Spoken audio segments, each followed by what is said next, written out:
Hello and welcome back to another episode of the Preview Show brought to you by the No Nay Never podcast.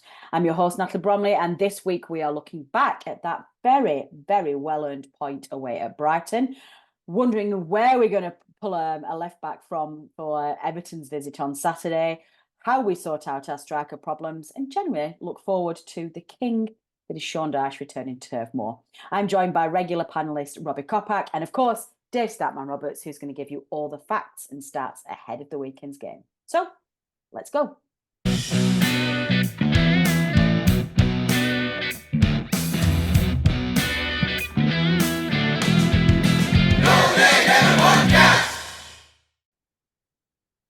Gentlemen, welcome to another episode of the Preview Show. Dave, very colourful background there. How are you? I'm very well, thank you. Yeah, we'll have some snowflakes on for nearer to Christmas, but it's not quite. Oh, you big tease, you big tease. And Asante, I'd love to see you dressed as Father Christmas. That would be a delight. Robbie, this is very welcoming you back again. Loving how much you're on the show this season. This is very old school. This is very 2020 preview show, us three being on, and I do like it. It's a bit retro. For our long-standing listeners, will remember our trio of dulcet tones on a Thursday. How are you? Yeah, good. I think it's longer than 2020. I think it was more 2018, wasn't it? I think. Was it?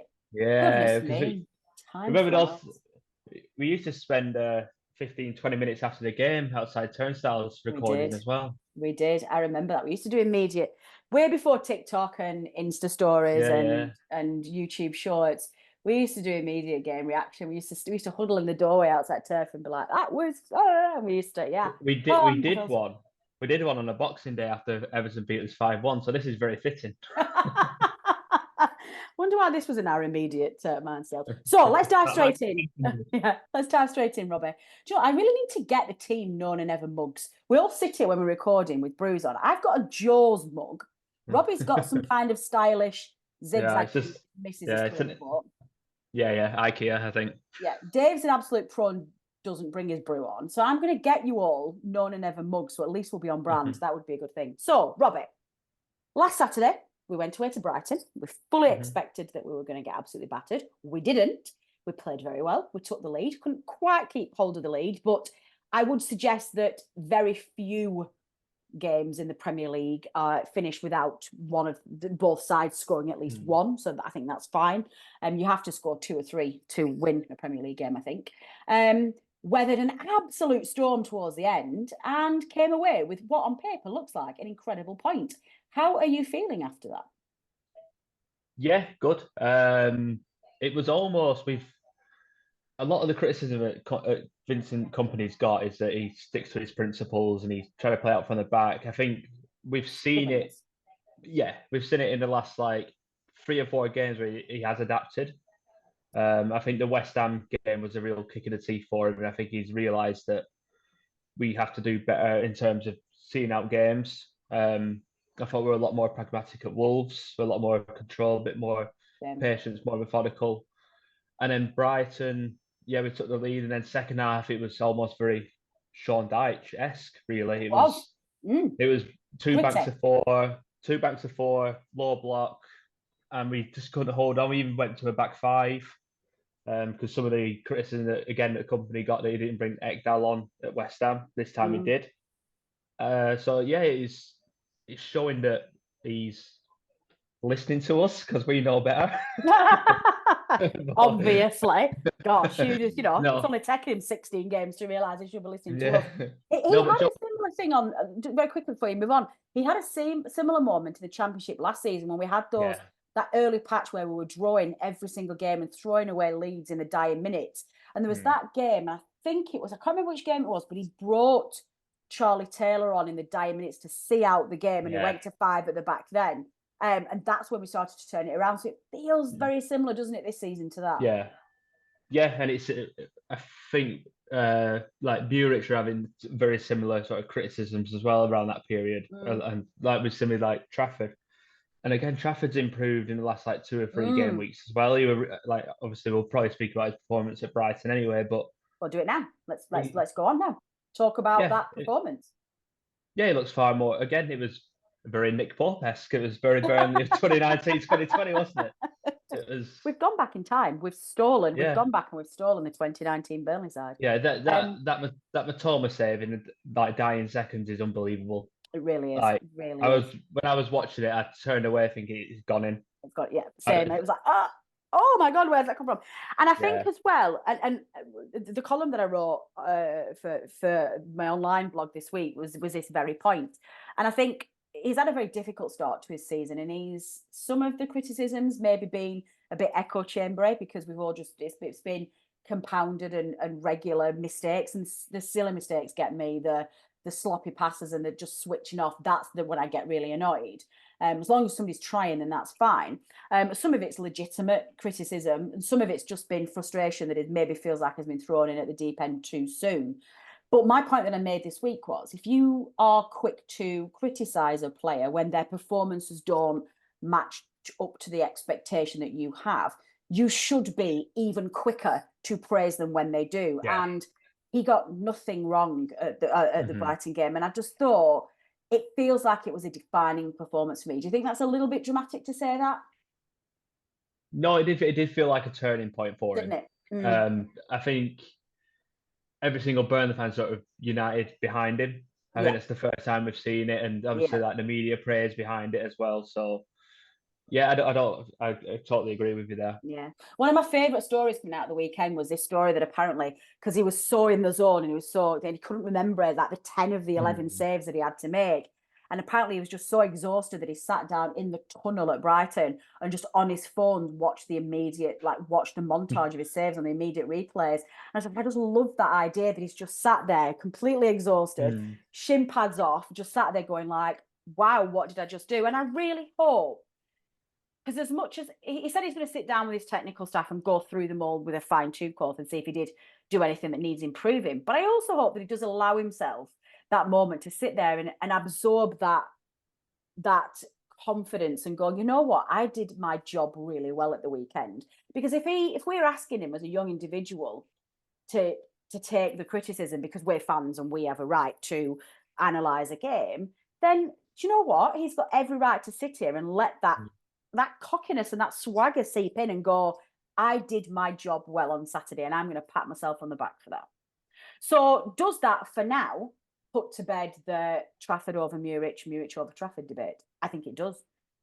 I think he now has earned his right to carry on for a bit and see if he can keep that jersey for the rest of the season, which is some turnaround considering what we were saying. Yeah, I totally agree. Not much else to add really. He is a very cool character, isn't he? Like, there's been some comments saying that he looks like confidence broke and stuff like that. I've not actually seen that at all. I've not seen that. No, I think he's ice cold, absolute. Yeah. I also don't think he's paying any attention. I don't think he's paying any attention to what the fans are saying. I think he's quite. I think they cut that noise out. I think he's just like, whatever. I'm never going to please everybody. I don't think he cares about that. You can tell he's been under the guidance of like Pep because he's got that elite mentality properly. Where it's like you can tell that, like a bit like how a good striker doesn't, rue missed chances. He'll just go put the next one away. I think as a goalkeeper, I think if he makes a sloppy pass, he's not bothered. He's going to do the same thing over again and get it right. Yeah, completely agree. And also as well, he's now the number one. He's got the number one jersey for the young Lions. So he's the under 21 keeper. He will step into the number one jersey for the senior men's. He will take over from Jordan Pickford at some point when he matures. So they will be working on that elite athlete mentality as well. The only thing we need to mention from the Brighton game is the goal. We were worried when Koleosho got injured, is out for the rest of the season, which is a real blow to our attacking threat. Wilson Odegaard just stood up and went, yeah, I could do this. A very impressive debut-ish performance. I know we've seen him this season, but not that many minutes. What did you think? Yeah, excellent. Some talent, right? Is it 3 goals in 4 starts, I think, is it? Something like that, yeah. Yeah, we started against Chelsea and scored, and Salford in the cup, wasn't it? Yeah. Correct, yeah. He had, I think for the J. Rodriguez chance where he cuts in and then goes back onto his left and has those like full back on his arse and stuff like that. He's good. He's not quite the direct replacement to Koleosho. He's not got that same pace, but really close ball control and agility. And he's obviously got a shot on him as well. So Yeah. And yeah, it's enough. It's enough to get us to find us that attacking mentality for the rest of the season. Mhm. We're not gonna replace Cully or Shaw. We're not gonna be able to replace him. We'll have to just wait for him to come back next year, and he might not even be ready for the start of the next season. If he's done his ACL, it might be even longer. So yeah, I thought it was a promising start. Okay, well, we'll go on to our left back problem, and I guess what else we do when we come to have a wider commentary about that Brighton game. So let's hand across to, of course, the king himself, Statman Dave. We are covering Burnley Statman Dave. You should have like a castle behind you and a big crown. We are, of course, gearing up to the big one, a real high pressure game. It's Everton at home. 5:30 kickoff this coming Saturday, the 16th of December. It is live on Sky Sports. And my goodness, is this a game that's going to impact the bottom of the table? Before we start our analysis of that game, Dave, we've got a quiz to read out. I'm going to have a similar theme. What are you asking our listeners to think about throughout the duration of this podcast, please? Right. Well, 3 current Everton players are former Clarets, namely Michael Keane, who's already played more than 50 league matches for both clubs. James Tarkowski recently passed the milestone, his 50th league match for Everton, obviously played quite a lot more for Burnley. And Dwight McNeil will reach the milestone this weekend if he plays. It'll be his 50th Premier League match for Everton.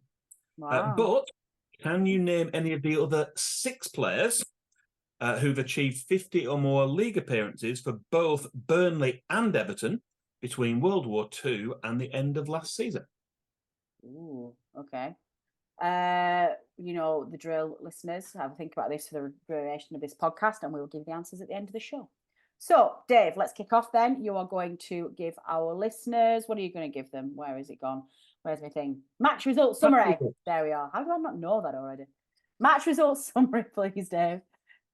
There have been 57 previous league matches between Burnley and Everton at Turf Moor. Burnley have the upper hand with 26 wins. And there have been 15 draws as well as 16 victories for the visitors. All but one of our seasons together have been in the top flight, with the exception of the 1930-31 season, which was in the second division. Although they lost at Turf Moor that season, Everton went on to be promoted as champions. On to more recent times, and Burnley have picked up 5 victories in our 8 previous Premier League home matches against Everton, with 1 draw and just 2 defeats, one of which we'll come to very soon in our Want to Forget feature. Looking at the 57 previous home league matches, Burnley need to score twice this weekend to take our goal tally to 100. Currently, it stands at 98 for Burnley and 77 for Everton. Lovely stuff. Okay, well, you're moving on to our next section, which is our new feature, One to Remember, One to Forget. Throughout this entire season, we're going to be reminding you of a couple of past meetings which are going to have very contrasting memories. Dave, are you going to get One to Forget out of the way first? I think we'd better have, yeah. It's been touched on already.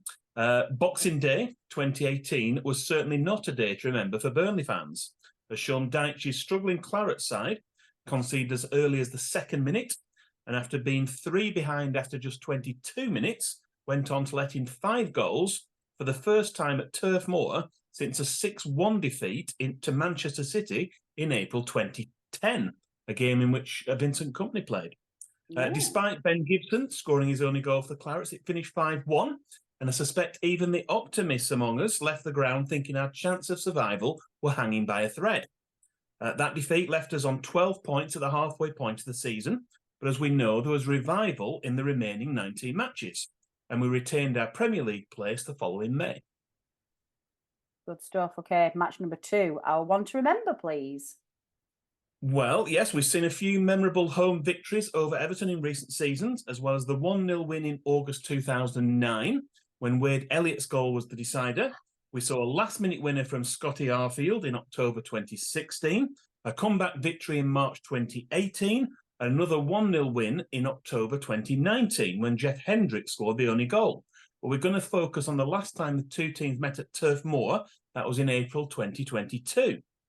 Nathan Collins' volley made it 1-0 in the 18th minute, but the visitors came back to lead 2-1 at the break. after 2 penalties from Richarlison. However, further goals from Jay Rodriguez and a memorable 85th minute winner from Maxwell Cornet secured all 3 points for the Clarets in our fight for survival. This, strangely enough, was the last time that Sean Dyche took charge of a Burnley match at Turf Moor. A 2-0 defeat at Norwich City just 4 days later appeared to be the final straw. And 5 days after that, on Good Friday, we were rocked by the news that after 9.5 years, Sean Dyche's time at Burnley was at an end. Gosh, doesn't that feel like an absolute lifetime ago now? I don't think does. any of us saw it coming. We were whinging about it. We were fed up, and I remember how miserable we all were. But it does feels like a very odd time. Very odd time. The post feeling after that Norwich game was grim. Yeah, it was. It was. I remember that. It was the right time. We were the early kickoff on the Sunday, I think. Yeah, we were. It was shit. Yeah, we were all so down in the dumps. But also, like I say, it genuinely was. It was absolutely the right time. Like, not even close. But it's still sad. We'll come on to this in a minute. But I am going to be sad when Dyche comes to Turf on Sunday, and even on Saturday, and even more sad when they absolutely paced us. But, let's not worry about that for now. Okay, we do have an opposition view for you. That doesn't make any sense, does it, listeners? We do have an opposition view for you this week. We spoke to Everton fan Ian Threlfall, who gave us his views ahead of the match.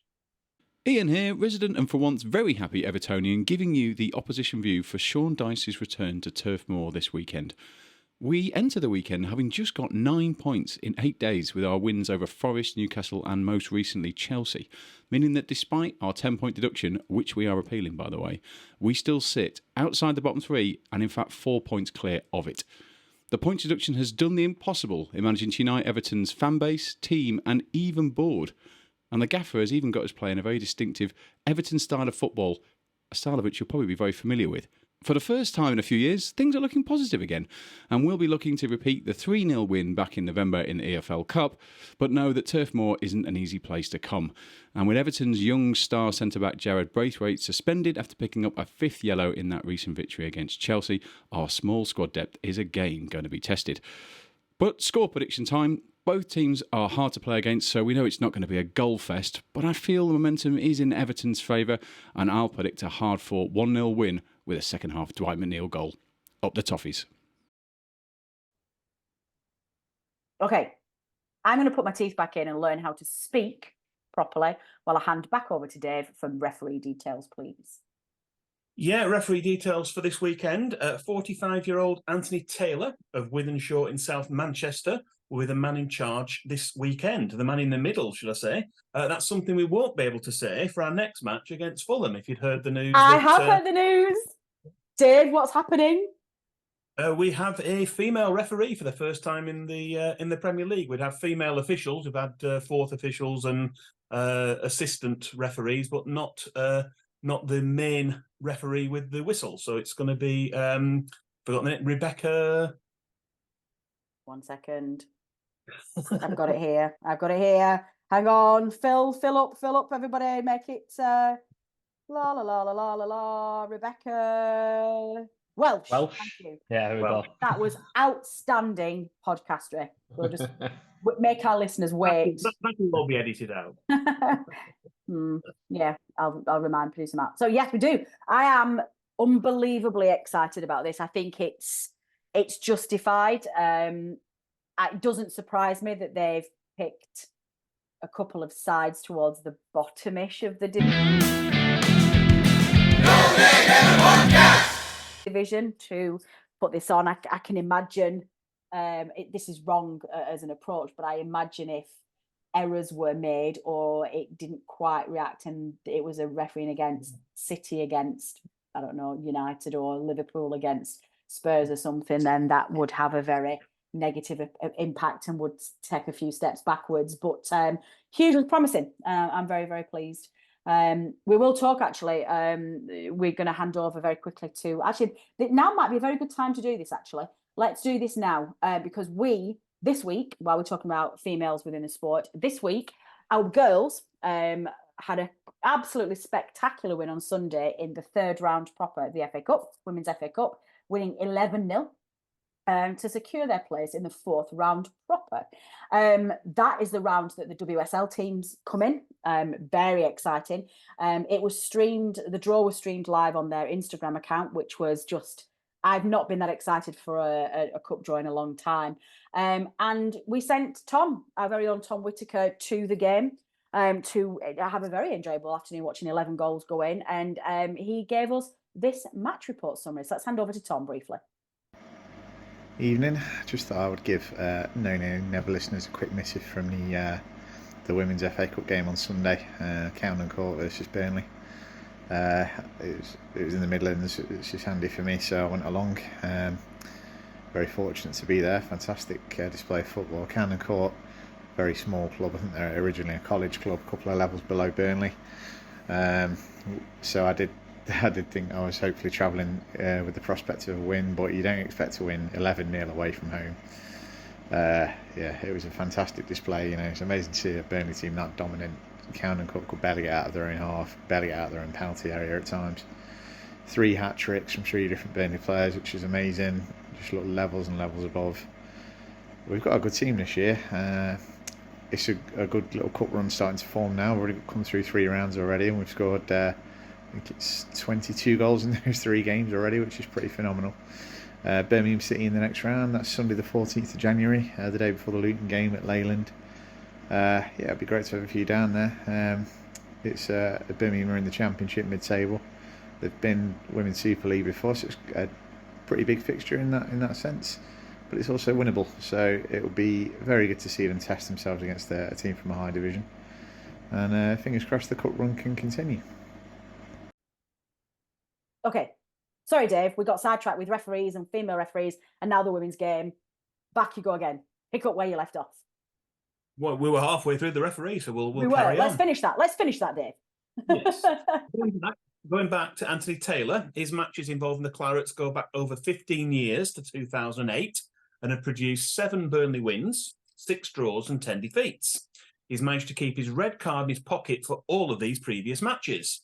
But he's shown 32 yellow cards to Burnley players and just 20 to our opponents. He's also refereed 2 previous matches between Burnley and Everton, namely a 1-0 home win for Everton at Goodison Park on Boxing Day 2019 and a 1-1 draw between the 2 teams at Turf Moor. That was a behind closed doors match in early December 2020. Taylor's last match in charge of Burnley was a 1-0 home win against Wolves in late April 2022. That was during Mike Jackson's brief spell as caretaker manager. Lovely stuff. Super Mike Jackson. He knows what we need. Okay, so first question when we think ahead to the game, and we've got some general concerns, Robbie, I think, about our chances against Sean Dyche's Everton. But the pressing question, which I think we need to address before doing anything else, who on earth are we going to get to play at left back? I imagine it would be Vitinho and then Roberts slotting at right back. I think that's the only option. Primary thought. That's my primary thought, or whether he will go with Delport like he did early season. I think he played against Villa. Play on the left. He did against Villa. Yeah, he's a left-sided centre back, isn't he? No, he's left-sided. Okay. For some reason, I thought he was okay. So does that make more sense? That to me makes more sense for putting somebody who's naturally left-footed on the left side rather than, or then what do you do? Do you sacrifice the dominant foot for naturally playing in that position? I think, Vitinho's got experience playing left back for us anyway, because he's done that numerous times in the Championship. But playing Delport at left back will give us an advantage, will make more sense in terms of defending set pieces, the aerial battles, and probably having more of a third centre back, so to speak, might make sense. I do think you'll go with Vitinho I don't think Vitinho deserves. He probably won't lose his spot anyway. He doesn't, and I agree. At the moment, I think he's earned that right. So I guess my question mark becomes, given how well Vitinho has played and covered, right back, just keep him right back and play Delport. Yeah. I just don't like it. it's a difficult one. It's a difficult one. We saw, sorry, it just popped into my head then. We saw Alder Kill play as left back during pre-season. We Yeah, saw it in first couple of games in the season, didn't we? So yeah, we've seen right in the back, Premier League. Was yeah. it right back he played? Yeah, let's no. We say no. on behalf of None and Ever, we say no to Alder Kiel. Although that, to be fair, I have got him in my fantasy Premier League, so maybe I've been too lazy. Oh, you know what? You know what I've done in terms of fantasy. Go on. I've used my wild card and I've transferred in Tarkowski and Dwight McNeil and captain Dwight McNeil. Wow. I just know for those corners. He disappears for like 3 years and he comes back into the family and then just completely. Do you know what? I hope we absolutely tonk him out. I hope that Tarkowski gets sent off. We score 7. Yeah, same. And McNeil. I hope it happens too. But I've got my insurance policy there. So if McNeil inevitably gets 2 assists from corners and Tarkowski scores a couple, that's my insurance policy that he's put me top of the fantasy football league. I'm genuinely I'm offended to the core by that. How are you feeling then generally about, obviously we've got Dyche coming back. It's going to be a very emotional day having our previous manager back. He said himself this week he's not particularly sentimental about things like this. He's here to do a job, but although he's looking forward to seeing some people, the exact response we all expected from Sean Dyche, so nothing new there. Does it sting a little bit more to get beat by a Everton side that's got Sean Dyche at the helm, Tarky, McNeil, and if he hadn't been injured, what's he called? Michael Keane would have come in, but he's picked up a knock, so we don't think that's going to happen. But will that sting a little bit more, or should we not worry about that? No, it will sting. I don't want to be there. Yeah, I don't want to be there when it's going to happen. I think it's going to. It's not only going to stink; it's going to hurt everybody, and depending on the manner in which we lose, it could get a bit like toxic-y in the stands. Do you think we'll lose heavily? I am worried about that, but then also performances have been really improved recently, and there's a stability in the side. Yeah, I think we've been better against the sort of teams around us, so to speak. I know Everton have had a 10-point deduction and probably shouldn't be anywhere near us, but they should be. We have been better against. Wolves away was pretty positive, and Forest away was positive, Luton away was positive. So I think we've got enough. Man, I just Bournemouth and Brentford are awful, weren't they? Yeah, I mean, we've got to get tonked. That's it. Debate's over. Well, that's terribly useful. Thank you for that, Robbie. Yeah. How do you feel, Dave? Are you feeling confident at all? I think it'll be a closer game. I think it'll be a little bit cagey. I think we've obviously lost them once already this season. We got knocked out of the League Cup at Goodison Park. But I think this will be a closer game. I think we've kind of tightened up a little bit since then, and I think that Sean Dyche isn't going to come with a side that's going to be playing expansive football and winning 3 or 4, trying to win 3 or 4-0. I think it will be a closer game, and I think it might actually be a draw. Dave, I love it. That's a good point, actually. We'll get possession, which we haven't been getting a lot of recently, so that we can do. Go on then, Robbie, give me a sensible score prediction. Can I be honest? Yeah, go on. I will say 1-0 Everton. Okay, I'm going to say 1-0 Burnley. I think we're going to do a dash on him, and we're gonna survive. I would love that. Really, really good. Listeners, let us know your score prediction, please, through the usual social media channels, or you can email us at previewshow@noneandever.net. Dave, before we move on to finish off, can you please dig deep into those pockets of yours and let our listeners have your miscellaneous stat of the week? I think I've got a relevant one for us this week. With the return to Turf Moor this weekend of Sean Dyche, our stat of the week concerns itself with returning managers, and specifically the 5 previous permanent Burnley managers who left the club during the current millennium. Stan Turner never came back to Turf Moor as an opposition manager after his contract was not renewed at the end of the 2003-04 season, although Burnley did lose to his Gillingham side at Priestfield in April 2005.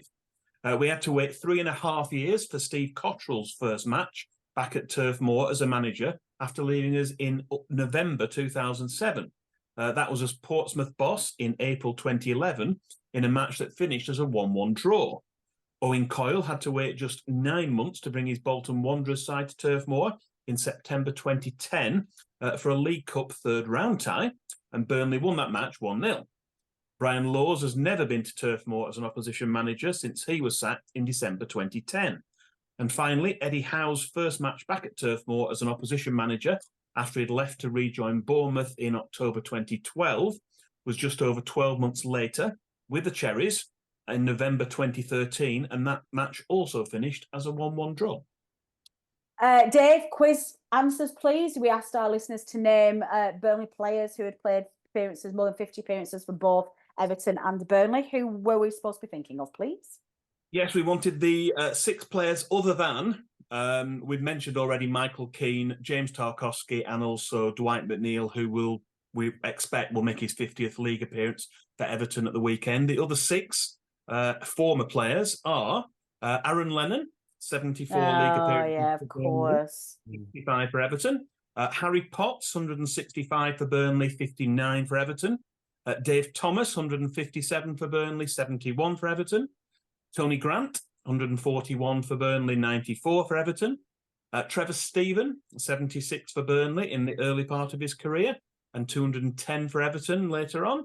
And Adrian Heath, 120 for Burnley, Of course. and 2 for Everton. Excellent. Thank you, Dave. Some fantastic legends in that list. Stuff. Okay. FPL reminder, please, for all our FPL managers out there who do take part in the None and Ever Fantasy Premier League. Friday night football is back this weekend as Nottingham Forest take on Spurs at the City Ground in an 8 p.m. kickoff. So your deadline for getting your transfers in out and make your captain choices will be 6:30 p.m. on Friday. Dave, any community news that you need to pass on to our listeners before we go? Yeah, I was just going to mention the session they've got at Burnley Central Library again on this Saturday afternoon. Ahead of home games, they've been showcasing the new section they've opened down there. Lots of Burnley memorabilia, programmes, books, and they've also got a representative coming along from the National Football Museum on Saturday afternoon. If you've got an hour or two to spare between 1 p.m. and 4:30 p.m, that's downstairs at Burnley Central Library. That's right in the centre of Burnley, near to the bus station, if you don't know where that is. No, that's really useful. I'm definitely going to, I might try and get there on Saturday, actually, although I've still got quite a lot of things to do for Christmas, so who knows. Okay, that is all we have time for this week. My thanks go to Robbie and to Dave in the studio for giving their thoughts ahead of that game, and to our opposition fan Ian for giving his views for the Everton game. To regular panellist Tom, who gave us that update on the women's FA Cup exploits. The tie for the FA Cup fourth round proper, where we drew Birmingham City at home, championship side, 1 league above us, a very winnable game, will be the 14th of January. And that's the day before the Luton game. So it won't be played on the turf. It will be at Leyland, but do keep an eye out for that and support the women. We'll be back next week looking back at that Everton result and hoping that we can get some more points on the board. That would be very, very good. We'll all be very happy. And we'll be back with a preview show ahead of the Clarets' next fixture. So keep an eye out on social media for those publishing times. Godspeed to everybody coming to Turf Moor on Saturday. Let's give Sean Dyche a real royal welcome back to the club, and let's cheer the boys on and create that atmosphere to remind them what they're missing. I've been Natalie Bromley. This has been the preview show brought to you by the None and Ever podcast. Until next time. The None and Ever podcast is brought to you in association with the TalkSport Fan Network. Our host and editor is Natalie Bromley, and the show is produced by Matt Moss. Our resident statistician is Dave Roberts, and our FPL expert is Adam Dennett. The Analysis Show team is collectively Tom Whittaker, Rich Steele, George Poole, Charlotte Rigby and Adam Dennett. Our music is provided by George Gaskell, and our newsletter team is headed up by Jamie Smith.